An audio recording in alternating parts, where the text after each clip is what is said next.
Hello. Hello.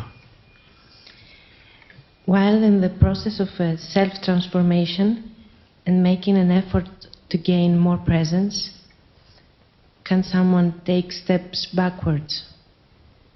Is it possible for someone to experience a contraction of consciousness after an expansion? Thank you. Thank you.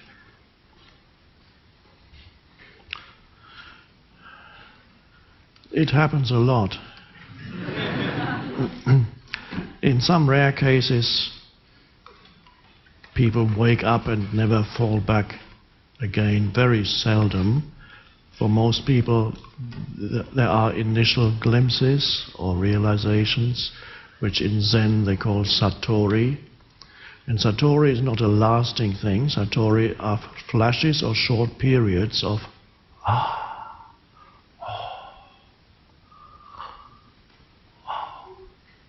the simplicity and depths of the present moment. Freedom, temporarily freed from the personality, and the ego subsides, and consciousness arises, and you just go, I made it. That could be a misinterpretation already.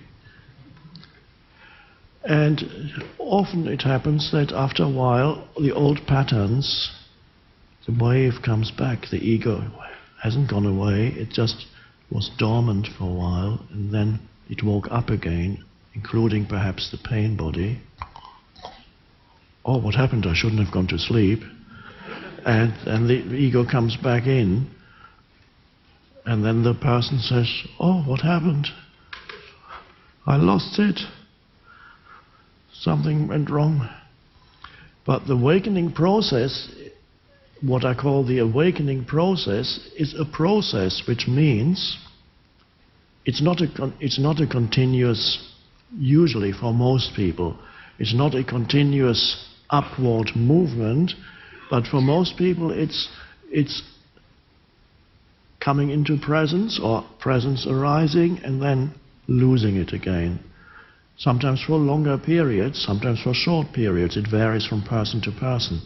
But the progress tends to be more in like a spiral movement. Goes like you go, presence, and then you get challenged by something, and then you get completely identified with some reaction. So you go, and maybe you stay there for a while, and then you come out again because maybe the pain is too much, you can't stand it anymore, and then you go,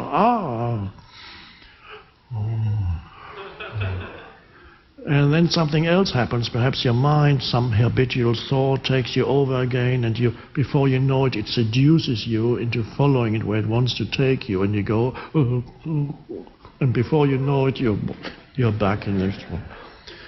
But gradually, tends to be more presence, and the presence deepens, so that you become less and less identified with the old patterns, emotional, mental patterns, particularly the deep-seated reactive patterns that take you over completely in certain situations. Only you can know where, in what situations you tend to lose presence.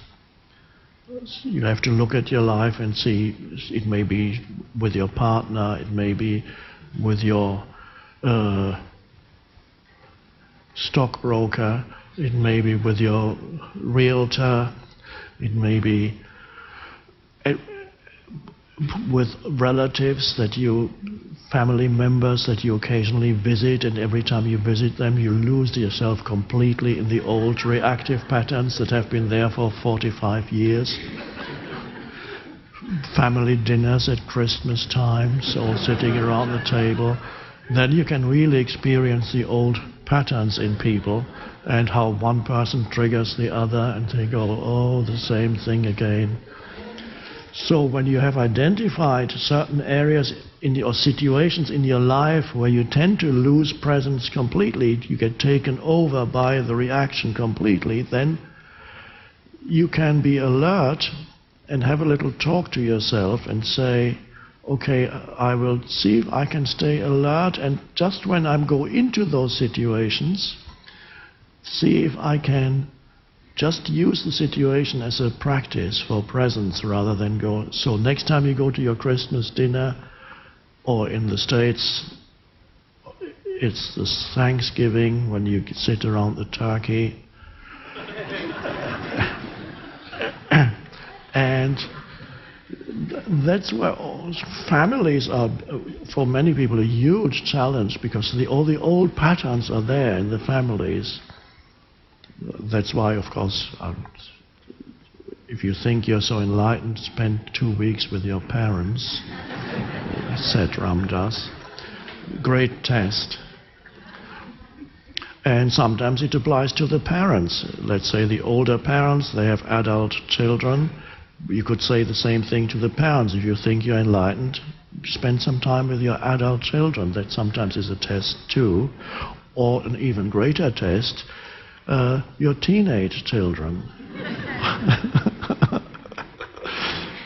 That's a big challenge. So, be alert so that you know when just as these situations arise, you can see, okay, and then there needs to be, alert means there's a watcher there inside you that watches to see what emotions come up and what kinds of thoughts want to come out of your mouth, reactions and so on. So you watch, and sometimes you catch it before it comes. You don't suppress. Watching it doesn't mean you hold it down. You just see, oh, this is what wants to, the old, somebody says something and the old reaction wants to come up. It doesn't have to. Presence could be there and it dissolves in the presence. And then you say, you don't need to say the old thing again. It doesn't change that person anyway, whatever you say. So, and then perhaps you're silent. Oh. And if you don't feed the other person's patterns, they tend to collapse fairly quickly, because they can only thrive and feed on opposition. Many family patterns, conflict situations in families, they feed on each other. And if one of them becomes conscious enough not to react anymore, the other person will try, and it reaches into nothingness. Try to press a button, and the button has disappeared.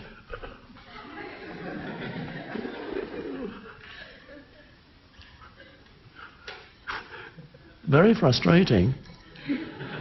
And then the pattern may well collapse, but be very vigilant, because if it's the pain body in them, the pain body has enormous cunning, and it knows exactly how to get the other person to react. It knows, it is very, very intelligent. It uses your own intelligence and knows exactly how to get the other person. So if it fails once, it will make another attempt. If one button has disappeared, another one may still be there. So it'll try all the buttons. All right.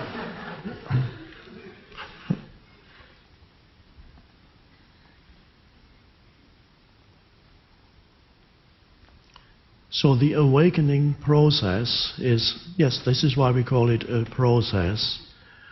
It's not a personal thing, really. It's an evolutionary process. We tend to look at it as some personal development thing, but it's not personal development. It's an evolutionary development of consciousness. And the old patterns, the egoic patterns, are not just personal. They are collective egoic forms that have been around for thousands of years. So what you are facing is not just some little personal dilemma. You are facing thousands of years of unconsciousness inside you that you inherit. But the wonderful news is you do not need thousands of years of presence to dissolve thousands of years of unconsciousness. As in the words of the Course in Miracles, it has taken time to mislead you so completely, but it takes no time at all to be who you are. So all the unconsciousness has taken vast amounts of time. But to be who you are, you cut through time, and you also cut through karma, through presence.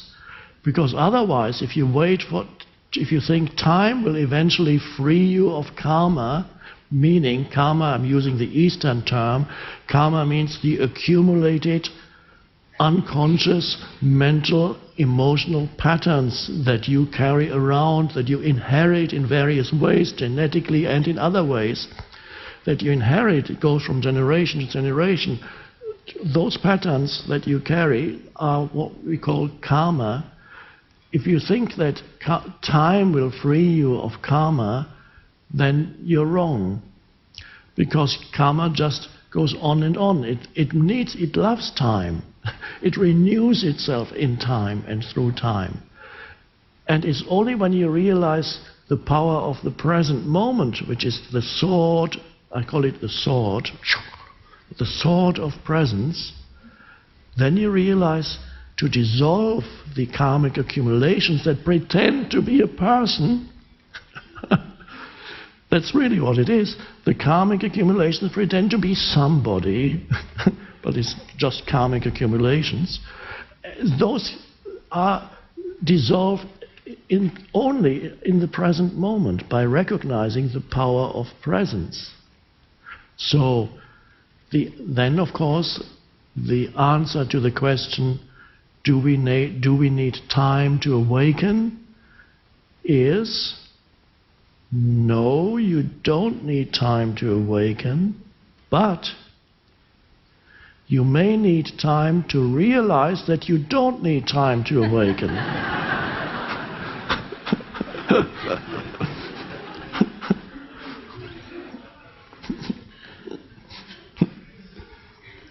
And now, all of you realize that because you've had your time. So you have had the time and you have reached the point where you realize that you don't, otherwise you wouldn't be here. Except one or two who might have made a huge mistake by coming here. Because if you're attached to time, you want to carry on, then of course you shouldn't be here, but it might be painful to be here, and you probably have left already by now. So you don't need time, and you all have realized now that there is a dimension of consciousness that we call presence, or awareness, or whatever, or the transcendent dimension, and that frees you of time. It frees you of the delusion of time and the entity that pretended to be you, the person, all the accumulated content. Now, it doesn't mean that all the content of your mind immediately goes away and there's a complete empty space. No, the content is still there, but there's no longer a self-identification with the content. The karmic patterns are still there to some extent, although they get weakened. There's no longer a self-identification with these patterns, and as there's no longer self-identification with the karmic patterns, they get weaker and weaker and weaker. And you, the presence, emerges more fully. So, a wonderful process, the awakening process.